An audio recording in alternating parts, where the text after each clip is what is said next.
the criminal justice system, the people, Pimps, addicts, thieves, bums, winos, girls who can't keep an address, and men who don't care. are represented by two separate yet equally important groups. A cop, a flatfoot, a bull, a dick, John Law, you're the fuzz, the heat, you're poison, you're trouble, you're bad news. These are their stories.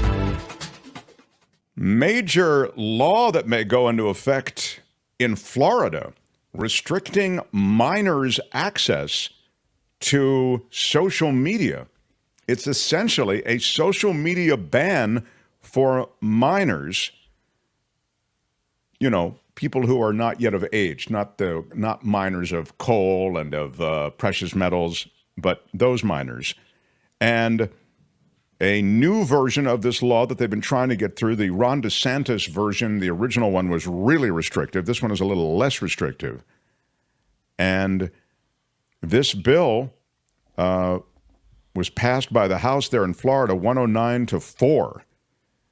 This is a top priority for Republican Speaker Paul Renner's 60-day session that ends in the next week.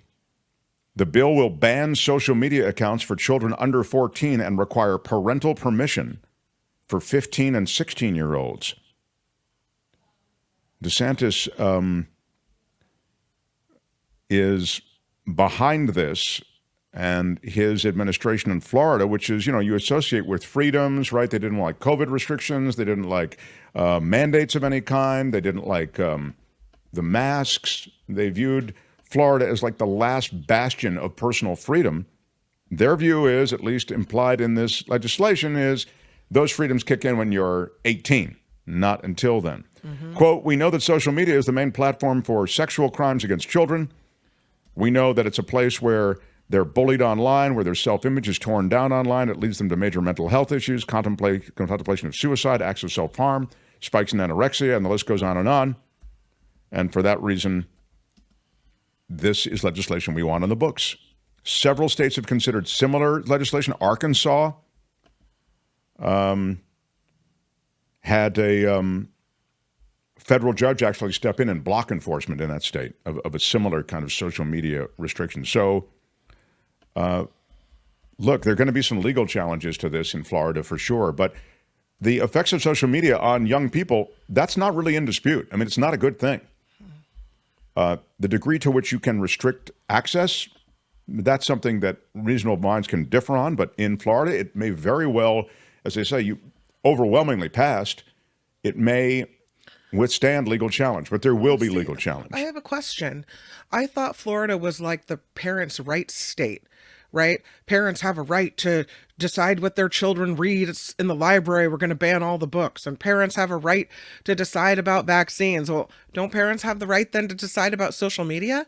Yeah, I mean, I say this as someone who doesn't let their children have social media, right? So I'm on board with it. But I mean, that was my choice. I'm just saying, like, does that not go against what their whole thing is? Well, their thing is just that. I think when the child is 15 or 16, but before that, you're not allowed to have it. The state of Florida has decided you're not allowed to have it. But to your point, they have made the point that there will be parental involvement at 15 and 16. In other words, that's when the door opens to this whole world, but only with parental involvement. It's tricky, as I say, because the deleterious effects of this social media stuff it's demonstrable. I mean, you kind of know that deleterious and demonstrable. Double whammy. Yeah. A senior leader of the MS-13 street gang, who was one of the FBI's most wanted gang fugitives, was arrested, everyone. That's right. He's been arrested at the California-Mexico border on narco-terrorism charges. There he is, Freddy Ivan Andres Parada. He's 48 years old. He's also known as Lucky de Park View. I didn't make it up. That's just what I'm just saying. What? Yeah, again, I didn't make it up. That's just what it's an AKA. I mean, when you're a drug kingpin, you need a nickname like El Chapo had a nickname. This guy needs a good nickname. Lucky de Park View is not a good name. I guess you call him Lucky. But anyway. I mean, it's pleasant. That's a nice view of the park, right? Yes, that's right. Yeah. Lucky to Parkview. It's not threatening. It's not ominous. You know. Yeah, exactly. So federal officials did not disclose any details about the arrest except to say that he was taken in by federal authorities.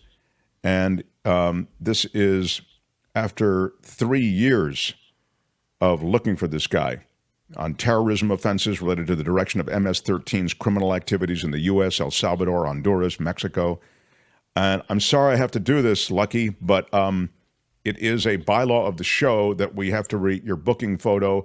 And on the Mark Thompson Show booking photo meter, I'm only giving you a 4, sir. Yeah. I'm sorry, and please don't take it out on me. Do you agree, Kim? I'd say a 4. Yeah, that's a poor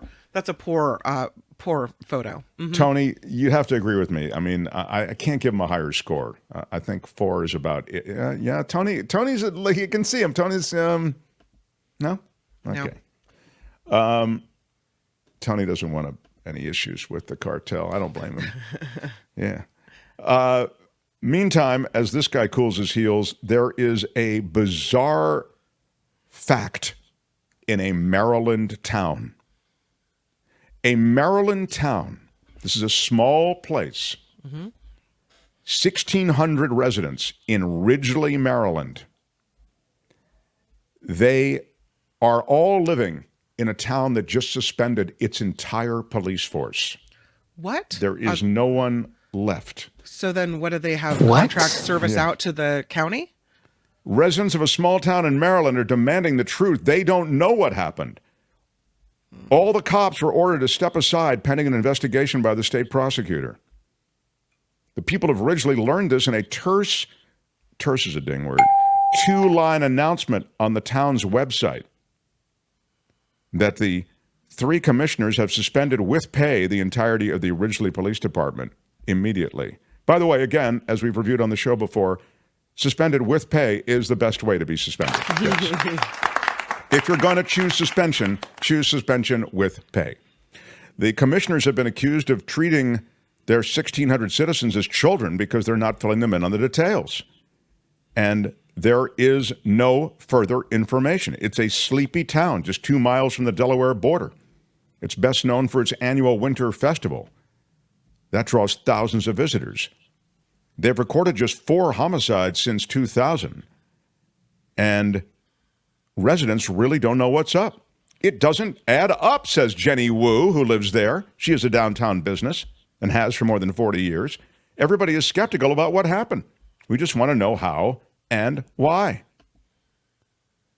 There have been controversies involving the cops in this small town of Ridgely, Maryland.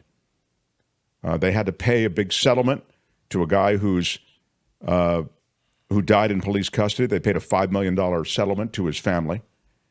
And there have been issues about misconduct and around controversies within the department.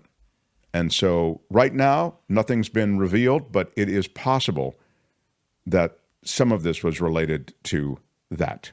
It's a developing story, as we say. And finally, in Law and Disorder, I think it's finally, or close to finally, Megan Hall, the ex-Tennessee cop, fired over sex trysts with 6 other officers. There she is getting a plaque for those sex trysts. You never know.